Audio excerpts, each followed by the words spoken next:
All right, welcome to The Explainer. Today, we are jumping right into a story that has, well, absolutely shaken the British monarchy to its very foundations. We're talking about the arrest, the unprecedented arrest, of one of its most senior members. So let's get right to it. On February 19th, 2026, something happened that most people thought they'd never see. Andrew Mountbatten-Windsor, you know him of course as Prince Andrew, was arrested. Actually arrested by British police. I mean, this is a moment that just a few years ago would have been completely unimaginable. And then, as if that wasn't shocking enough, you get this, a really decisive break from all royal tradition. His own brother, King Charles III, puts out this incredibly blunt statement. It basically sent a crystal clear signal to everyone, everywhere. Buckingham Palace is stepping back. They will not be interfering. Okay, so the big question is, how on earth did we get here, right? Well, this arrest didn't just happen out of the blue. It's really the culmination of years, and I mean years, of controversy. And it all goes back to his long, and let's be honest, incredibly damaging association with the convicted sex offender Jeffrey Epstein. Now, the specific charge they're looking at is really important here. It's misconduct in public office. And you have to understand, this isn't just, a minor offense. This is a big deal. It's a crime that strikes right at the heart of public trust. And for someone who used to be a representative for the UK on the global stage, yeah, it's about as serious as it gets. So what kicked all this off?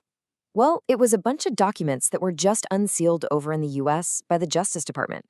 And what they seem to suggest is pretty damning. We're talking back in 2010, right? Andrew is acting as the UK's special trade envoy, and he's allegedly sending official, sensitive government reports straight to, you guessed it, Jeffrey Epstein. So even though this is a new criminal investigation, let's be real. It feels like the final act of a very long play, doesn't it?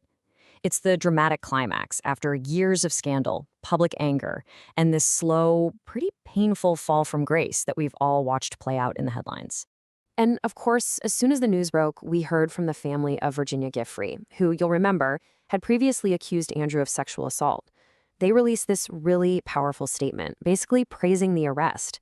And it really echoes what a lot of people have been feeling for a very long time, that he just seemed untouchable, completely shielded by his royal status. And look, it's worth remembering, this isn't happening in a vacuum. He's already faced some pretty major consequences.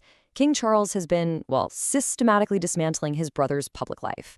He's been stripped of the prince title, he's lost all his royal duties and charity roles. Heck, he was even forced to move out of his huge home near Windsor Castle. He's now living a much quieter life over at Wood Farm. Okay, to really get a sense of just how big a deal this is, we have to pull the camera back way back. We need to look at history, because something like this, an arrest of a senior royal, it hasn't happened for a very long time. 400 years. Just let that sink in for a second. This is the first time a senior member of the British royal family has been arrested in nearly 4 centuries. It is, without a doubt, a historic moment, one that just shatters all kinds of precedent. And this comparison here is just, wow. It really shows you how much things have changed. So the last time this happened was 1642. We're talking King Charles I, arrested for high treason because he was in a massive power struggle with Parliament. The outcome? The English Civil War and, his own execution. Now, fast forward to today, it's not about a king versus Parliament. It's about one person's alleged abuse of public trust. And the outcome isn't war, it's a standard criminal investigation. What a difference, right? So where do we go from here? What happens next? Well, Andrew, who the police are officially just calling a 66-year-old man from Norfolk, which is pretty telling, is in custody, and now he's about to go through the same legal process as anyone else. And I mean the exact same procedure. He'll be held in a completely standard police cell. Bed, toilet, the works. He's going to be questioned by police, under caution.